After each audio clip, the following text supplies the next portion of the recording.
In order to speed up the poverty alleviation process of farmers and realize the goal of building a well-off society in an all-round way, the country will focus on implementing the 13th Five-Year Poverty Alleviation Plan next year. This Poverty Alleviation Plan is a specific action plan formulated at the national level to solve the poverty problem.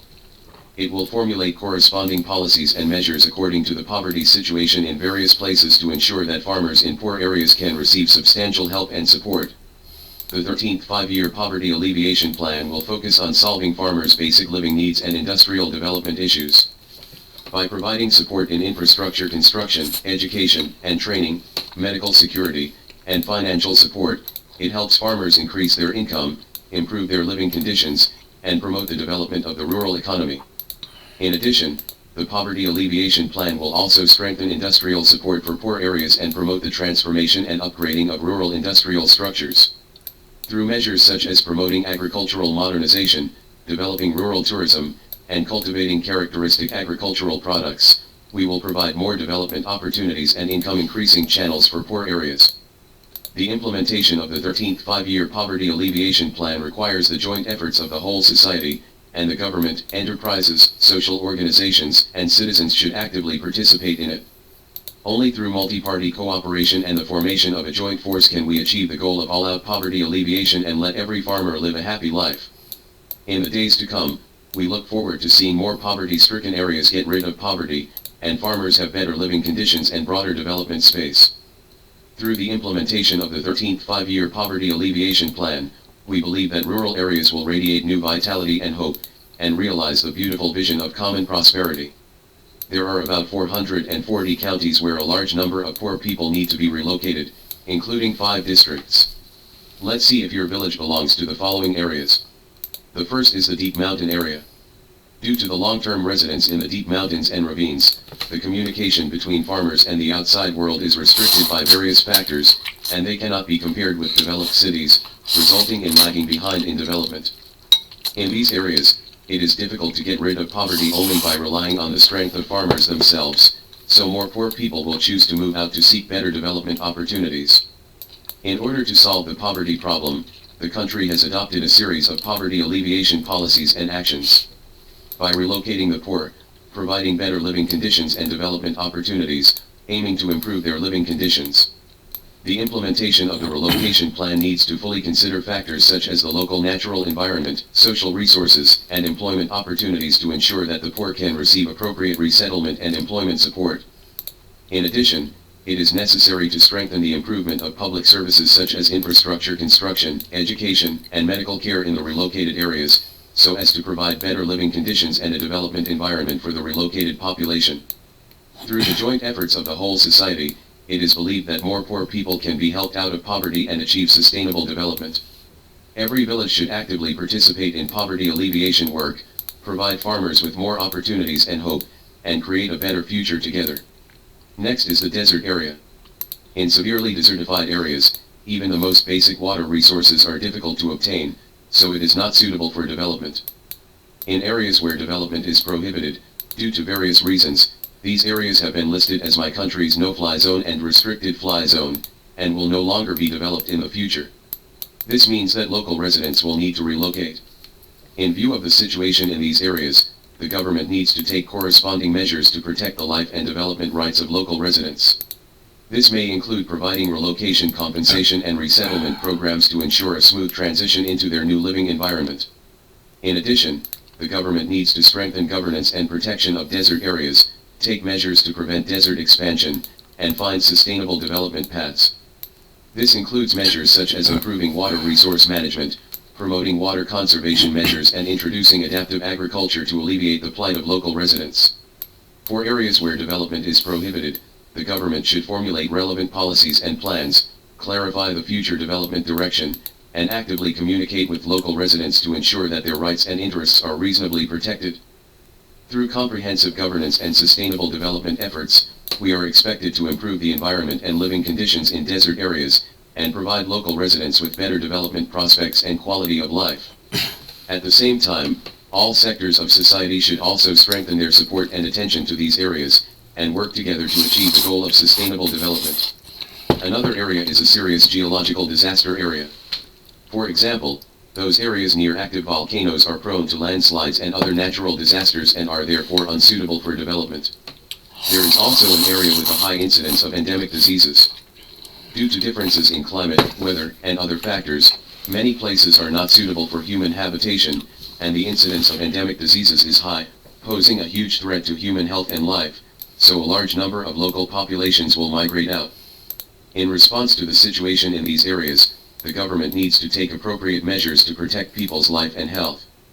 For areas with serious geological disasters, the monitoring and early warning system should be strengthened to ensure the safety of residents. For areas with high incidence of endemic diseases, disease prevention and control should be strengthened, and necessary medical services and health education should be provided to reduce the occurrence and spread of diseases. At the same time, the government should also promote the concept of sustainable development, and provide more employment and development opportunities in other areas suitable for development, so as to attract the local population to stay in their hometown. At the same time, strengthen environmental protection, reduce the occurrence of geological disasters, and improve the environmental conditions in uninhabitable areas.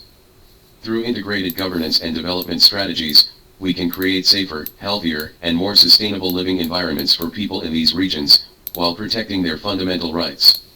This requires the joint efforts of the government, all sectors of society and local residents to achieve comprehensive and sustainable development goals. In addition to the 5 areas mentioned above, the population of other areas will also be relocated. The ecological environment in these areas is very harsh, and the infrastructure is relatively weak, which is not suitable for development. In order to improve the living conditions of local residents, the government decided to carry out resettlement. During the resettlement process, each person will be provided with a resettlement house according to the standard of 25 square meters per capita, and the government will give overall consideration to the employment and development of the resettled objects to ensure that they obtain all-round living security. After resettlement, the government will provide appropriate employment opportunities and training to help residents achieve their own development and improvement. Regarding your question, these 5 areas do not have housing supply, because they are either deep mountainous areas, or desert areas, or areas where development is prohibited, or areas with severe geological disasters, or areas with high incidence of endemic diseases. There are some unsuitable conditions for living and developing in these places, so the population will move and be properly resettled and supported in the new area.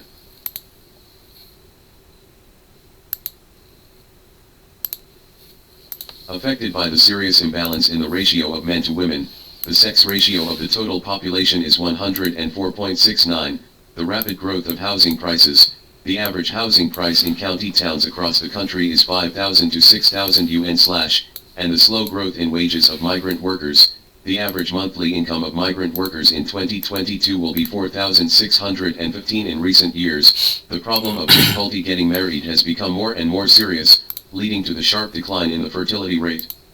Is not conducive to the further optimization of the population structure. At the same time, reducing the happiness index of farmers to a large extent is harmful to the full implementation of the rural revitalization strategy. Difficult to find a wife. Nowadays, difficulty finding a wife has become a hot topic in rural areas and even the whole society. It is reported that in the rural areas of Jiangxi, Fujian, Zhejiang, Hebei and other provinces, the amount of betrothal gifts has reached as high as 30-35 W. In addition, the conditions put forward by the girls are even more crazy every year, not only requiring the boys to go to the city to buy a house, but also to buy 3 gold, have a deposit, and preferably a car. It is no exaggeration to say that having a car, a house, and savings has become a must for young men of the right age in rural areas to find a wife. In order to seek a wife, the family bears tens of thousands or even hundreds of thousands of foreign debts. Young men are burdened with heavy pressure on mortgages, car loans, and work. At this stage, the most effective way to solve the problem of seeking a wife is rich. However, for more than 90% of rural families who have nothing to do with background, making money is no easy task. According to the data released by the National Bureau of Statistics, the per capita disposable income of rural residents in 2022 will only be 20,100 UN, while the cost of marriage for young men of the right age ranges from hundreds of thousands to millions. 30 million bachelors. Relevant data show that among my country's 1.4 billion population, nearly 150 million people are unmarried. And among them, there are at least 30 million to 50 million men who are called bachelors. This set of data also coincides with the data of the 7th National Census in 2020. Some professionals say frankly that 30 million is not a small number. If the number of bachelors continues to increase, it will not only increase social instability, for example, induce trafficking in women, buy and sell marriages, etc., but also increase the age gap between men and women. Even serious situations such as bachelor villages and bachelor townships appear, which in turn affect the peaceful development of the regional economy and social stability. Two major policies help beg for wives. To a certain extent, the difficulties encountered by urban-age young men in finding a wife are far less than those of the second generation of farmers. On the one hand, it is because the social atmosphere of exorbitant bride price is not prevalent in towns, and the amount of bride price is generally only a few. On the other hand, it is because the economic conditions of dual-career families in urban areas are better than those in rural areas, and because they are all one-child families, parents have sufficient financial capacity to arrange their children's marriages. In rural areas, in addition to having many children, it is precisely difficult to solve short-term problems without an economic foundation. So, under such circumstances, is it really impossible to solve the problem of marrying a wife encountered by rural school-age young men? Could it be that high-quality young men over 30 can only miss the best age for marriage? Obviously not. Regarding the issue of difficulty in begging for wives that has been hotly debated by the whole people at this stage, the state has introduced two major welfare measures, and the difficulty of wives for 30 million bachelors will no longer be. Height limit for betrothal gifts. Hundreds of thousands of betrothal gifts have left tens of thousands of rural families struggling. It is no exaggeration to say that many bachelors do not want to seek a wife, but simply cannot afford one.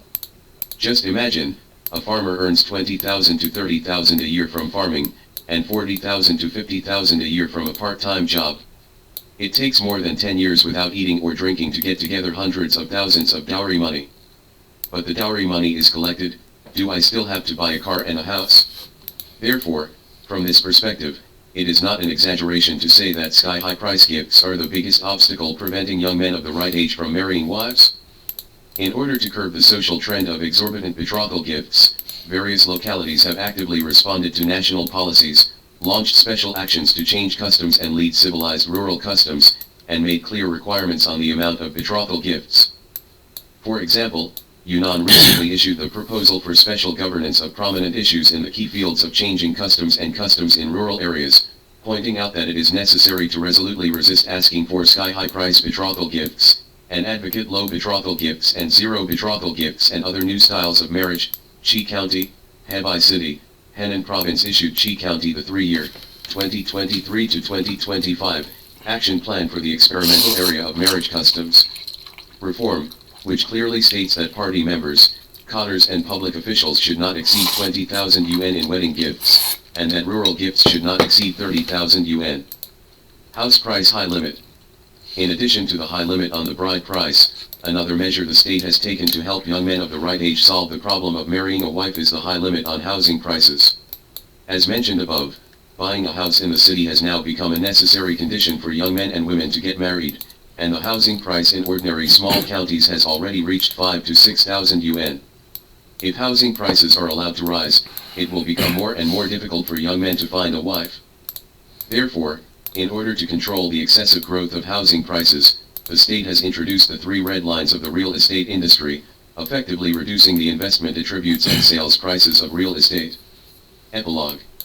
The introduction of a series of measures such as the height limit of bride price and the height limit of housing prices will effectively alleviate the difficulty of marrying a wife encountered by young men of the right age at this stage.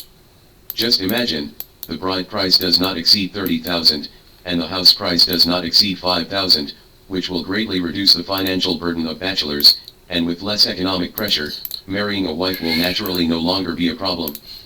Therefore, we have reason to believe that with the introduction of various welfare measures for helping beg for wives, the problem of marrying a wife will be solved, and the 30 million bachelors will also usher in a wonderful and happy life.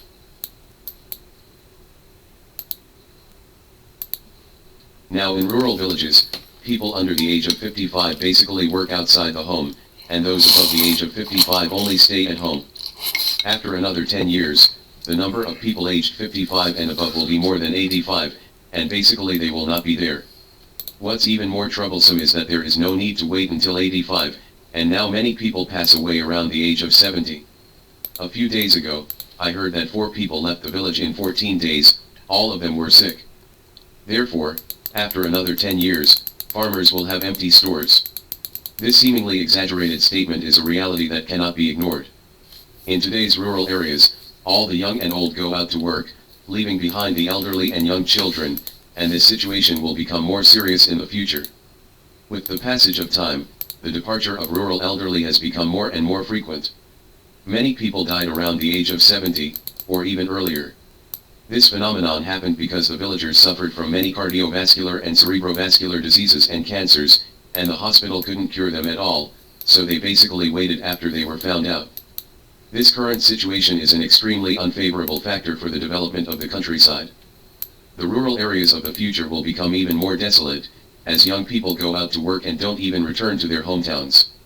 In the city, they have better opportunities and a wider space for development, but when they return to the countryside, they can't find a place to make money, and their children can't get a good education.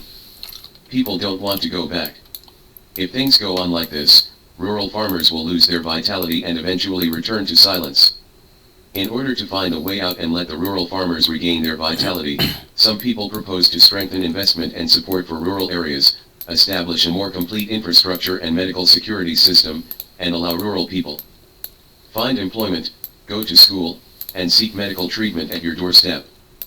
However, the above point of view is tantamount to nonsense. Those who invest in the countryside are just investing, and the work is still done by rural people. The question is, where are the rural people? The investment in medical security is huge. Where does the money come from? Does it depend on the state? Mrs. Thatcher said that the national government does not make money. Fewer and fewer people pay less and less tax. In the next 13 years, China's rural areas will be trapped in immigration.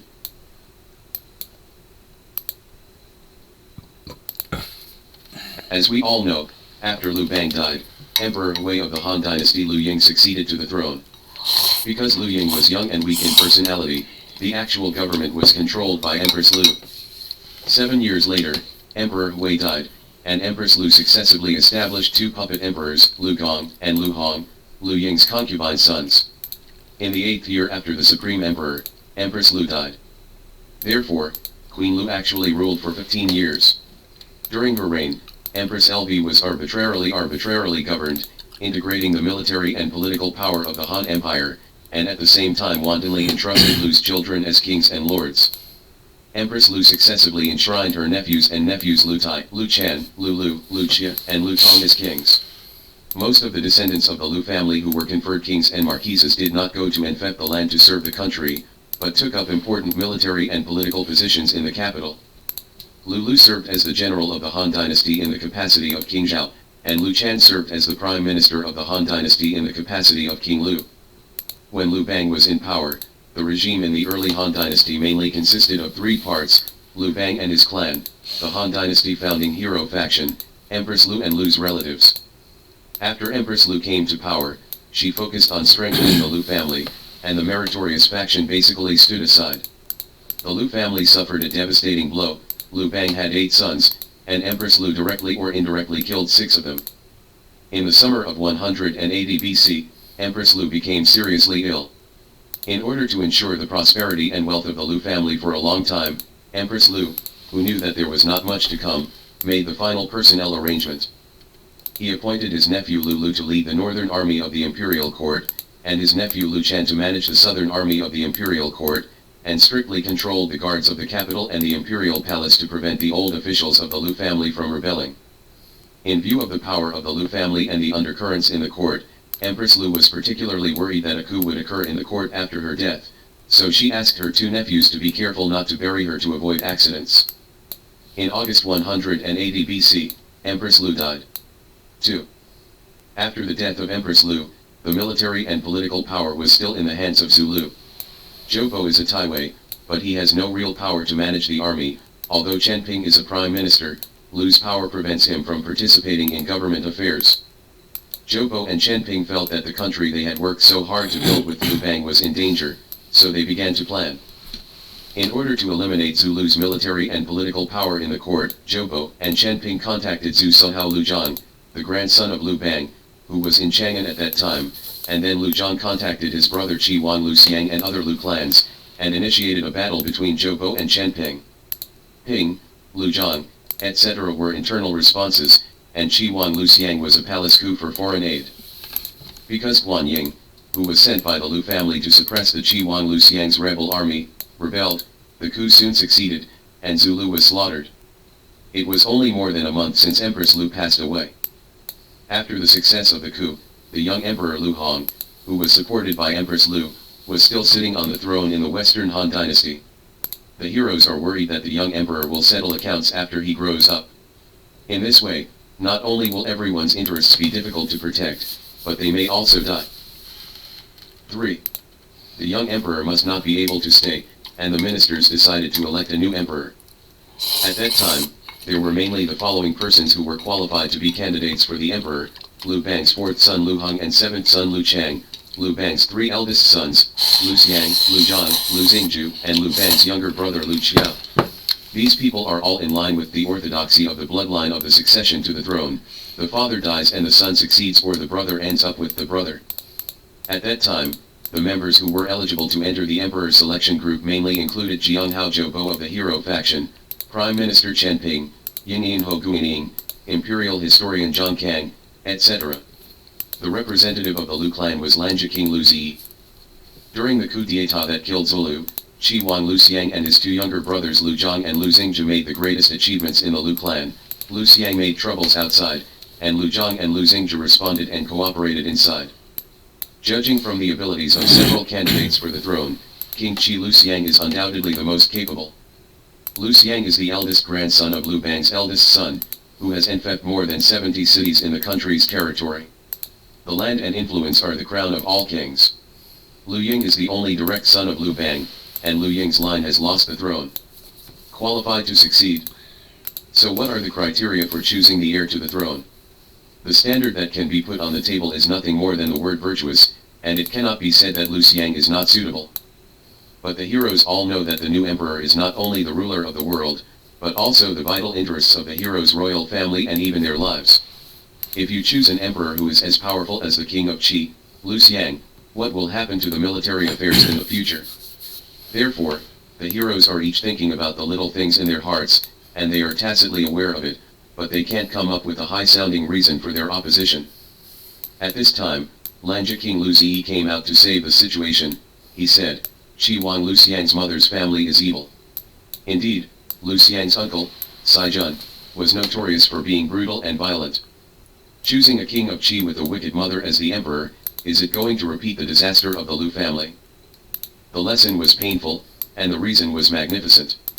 Because of Lanja King Lu Zi's timely rescue, Lu Xiang was successfully passed. Then why did Lu Zi want to discredit King Qi Lu Xiang?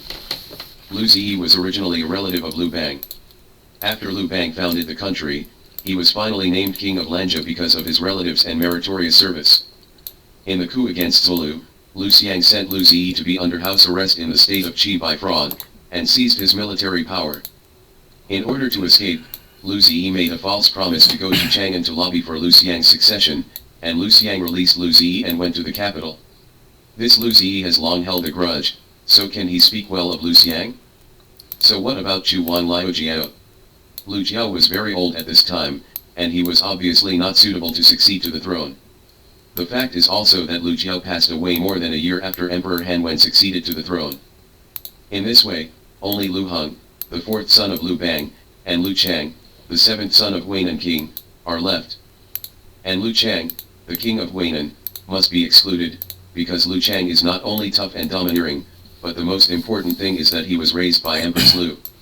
For Lu Chang's life experience, please refer to the linked article at the end of the article. See how Emperor Han Wen loved and killed his younger brother Huainan King Lu Chang. 4. Lu Hong, the acting king, is the last candidate. Does he have to be chosen? No. It is about the lives and wealth of heroes and royal families, so you must not act hastily, and you have to investigate carefully. In view of the lingering fear of Lu's misfortune, we must first examine his mother's family. Lu Hong's mother, Boji, was the illegitimate daughter of Wei Yu, a clan daughter of the original Wei state, and a man surnamed Bo. She had only one younger brother, Bo Zhao. Bo Ji was originally a concubine in the Wei Palace. After Wei's death, Bo Ji came to Han Palace as a prisoner. Because of her good looks, she had a one-night stand with Lu Bang by various chances and gave birth to her son Lu Heng. After that, there was no more favor, and it is conceivable that Bo Ji's power as a harem concubine is weak, and she can't cause any political turmoil. For the legendary life of Bo Ji, please refer to the linked article at the end of the article. 3 harem women who are not favored by the emperor secretly control the code for the rise and fall of the Han dynasty. Let's look at Lu Heng himself. Lu Heng was named Dai Wang at the age of 8. Lu Bang died a year later, and Lu Heng went to Dai to take over the country. With the permission of Empress Lu, Bo Ji followed Lu Heng to Dai to become the Queen Mother of Dai. During Lu Heng's administration of the country, he implemented the policy of recuperating with the people, and actively prepared for border troubles. In addition, the other 2 reputations of Lu Heng are especially appreciated by the heroes. First, Lu Hengren is filial, and his filial piety is famous all over the world. It is said that Bo Ji had been ill for 3 years. In order to be filial to his mother, Lu Heng had to taste the soup and medicine every time, and went to bed with his clothes every night. He got up to serve at any time. Therefore, Lu Heng's reputation as a filial son spread far and wide. Lu Heng as mother's utmost filial piety is the prototype of the second filial piety, tasting soup and medicine in the 24 filial piety stories of later generations. Second, Lu Hengren keeps himself safe and has no ambitions. This is best demonstrated in the following 2 cases. The first one is that during Empress Lu's reign, Lu Bang's 3 sons, Lu Ruyi, Lu Yu, and Lu Hui, were successively killed as Queen Zhao. Empress Lu wanted to change Lu Heng as King Zhao, but Lu Heng refused. Guarding the border for his aunt, Empress Lu named Lu Lu, her natal nephew, the king of Zhao. In the early years of the Western Han dynasty, Zhao state was located in Handan, Hebei province, which was rich in land and resources, and belonged to a rich and developed area, while Dai state was located in Taiyuan, Shaanxi province, with a small land and a backward economy. Suffer from. Seeing such a huge disparity in interests, Lu Heng actually refuses to take it. Is this kid almost stupid? What kind of ambition can he have? The second thing is that during the court coup to kill Lu Xiang and his brothers charged into the battle, and other Lu clans helped to cheer, and Lu Heng stayed out of it all the time. As Lu Bang's living eldest son, his sense of existence was 0 in the Zulu coup, which also shows that he has no ambition to take a share of the pie. The investigation is over. The acting King Lu Heng is a weak prince who is benevolent, filial, loyal, honest, and responsible. His mother's family is also weak, gentle, respectful, and thrifty. He will be the new emperor. The heroes all think that he should be easy to get along with and easy to control. Therefore, the members of the emperor's selection team unanimously approved the establishment of the acting King Lu Heng as emperor. In 180 BC, Lu Heng ascended the throne and proclaimed himself emperor, known as Emperor Wen of Han in history. Facts have proved that Emperor Wen of the Han dynasty was not only a weak emperor, but a generation of wise and benevolent emperors rare in history. After he ascended the throne, he opened the prosperous age of China's first feudal dynasty, the rule of Wenjing. Wu. Later generations talked about the lucky enthronement of Emperor Wen of Han dynasty, and most of them concluded that Lu Hongshan could show weakness by pretending, or it could be attributed to the sentence the husband is the only one who does not fight, so the world cannot compete with him. It seems that Lu Heng is always ready to succeed. However, where is the truth? In my opinion, Lu Heng's original intention was just to protect himself. As for succeeding to the throne and becoming emperor, it should be a fantasy that he has never had. Lu Heng did not go to the kingdom until he was 8 or 9 years old to be the acting king. He grew up in the Chang'an Palace when he was young. The palace has always been the largest vanity fair, rich in flowers and applause, but also rich in eyes and cold faces. It has always been the general rule of Vanity Fair to worship the high and step down. At that time, in the harem of the Western Han dynasty, although Empress LV fell out of favor because of her old age and fading, she participated in military and state affairs extensively and deeply because of her decisive strength and talent. She was also the queen and the birth mother of the prince. Mrs. Qi is young and beautiful, good at singing and dancing, and she is deeply loved by Lu Bang, and her son Lu Ruyi is deeply loved by Lu Bang. She even wanted to make Lu Ruyi the prince several times. No less. What does Lu Heng have? Mother Boji and Lu Bang only had a one-night friendship, and there is no story since then. Since ancient times, when the royal mother fell out of favor, her son lost power.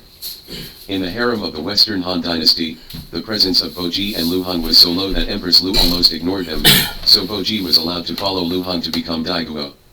Lu Heng persecuted him. Therefore, Lu Heng has actually experienced the warmth and coldness of the world since he was a child, and he developed a low-key and cautious character early on. When Empress Lu came to power, she witnessed the bloody suppression and revenge of Empress Lu. Mrs. Ji was turned into a human pig, brothers and sisters were murdered and died one by one, all the heroes stood aside, and Lu's children became increasingly powerful. Lu Heng in that year and that month should have been full of fear in his heart. He couldn't possibly want more. He just wanted to be a good acting king and live in peace.